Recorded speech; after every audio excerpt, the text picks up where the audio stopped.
Ça, vous voyez, c'est la technique de l'attrape-pigeon no jutsu. Ça consiste à attirer le potentiel client en le prenant par les sentiments avec un générique de dessin animé cultissime. Et le succès commercial du jeu est assuré. Le succès critique, par contre, contrairement aux autres jeux de DBZ tels que Xenoverse où on accède à l'histoire et au combat depuis un hub, et à d'autres tels que Fighter Z où tu n'auras aucune action à effectuer en dehors du cœur du gameplay, ici nous pouvons évoluer dans différents environnements ouverts et y effectuer quelques missions, utiles à l'histoire ou non, mais qui différeront un peu. Au-delà des combats, on peut aller chercher des ingrédients pour une cuisinière, du matériel pour le père de Bulma, on a des courses automobiles, intégrées dans l'histoire ou en mission secondaire, ces activités bonus peuvent nous permettre de gagner de l'expérience ainsi que quelques objets rares que l'on pourra utiliser. Si j'ai utilisé le mot cuisinier au féminin, c'est parce que le jeu a tout de suite compris les bonnes choses. Le gros kiff de ce jeu, c'est clairement de pouvoir voyager entre Satan City, le palais de Dende, la ville du championnat du monde des arts martiaux, la tour de Karin, la capitale de l'Ouest ou la maison de Goku. Bien sûr, ce n'est pas un seul environnement ouvert, mais plusieurs petites zones ici et là, mais ça reste quand même kiffant de pouvoir explorer à notre guise ces endroits, même s'ils sont infestés d'ennemis en tout genre. Ah, qu'est-ce qu'on est bien à se balader comme ça. Oh, un ennemi. Bon, on l'esquive, ça devrait pas... Mais laissez-moi me balader! Bah au moins, ça nous donne l'occasion d'aborder les combats, et notamment les musiques, qui sont... Bon, peut-être un mauvais exemple ici. Ici, ce sera mieux.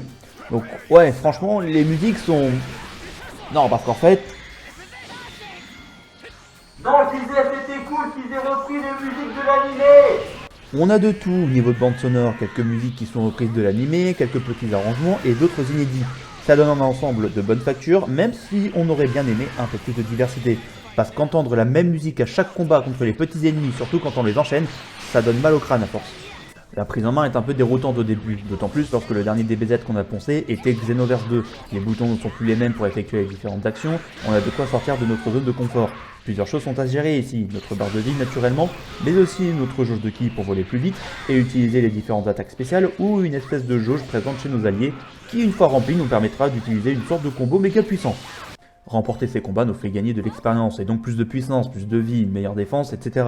On peut également avoir un boost momentané ou un plus petit boost permanent grâce aux différents repas préparés ou achetés chez la cuisinière. Thank you. Thank you. Thank you. Thank you. Thank you. On peut également avoir de quoi nous aider auprès de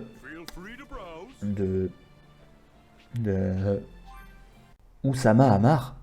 Moi j'ai une théorie là-dessus, c'est que ça a démarré avec un type très sinistre qui est Colbert, ministre des Finances de Louis XIV, et qui a fait les deux maladies de la France. Le principal problème avec ce jeu, ça va être son côté répétitif, voire rébarbatif. On peut clairement se passer de certains combats qui n'étaient à la base pas présents dans l'histoire, mais qui deviennent obligatoires ici. Idem pour les missions autres, aller chercher Yamcha pour voir comment il s'en sort au niveau drague.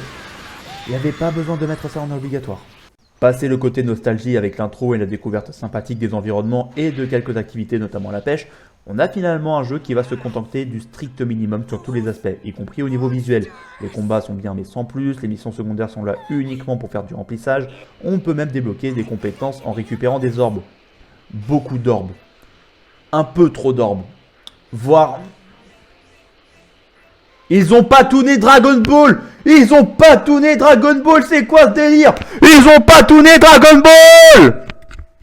Voilà la conclusion. DBZ Kakarot est sincèrement un jeu sympathique et je ne peux pas lui cracher dessus en niant le fait que j'ai passé des soirées entières à le finir. Sans aucun regret, j'ai beaucoup aimé l'aspect aventure, mais l'ensemble se contente de trop peu. Il y avait largement la possibilité de nous fournir quelque chose de plus abouti, tant au niveau technique qu'au niveau du contenu, des combats, des missions.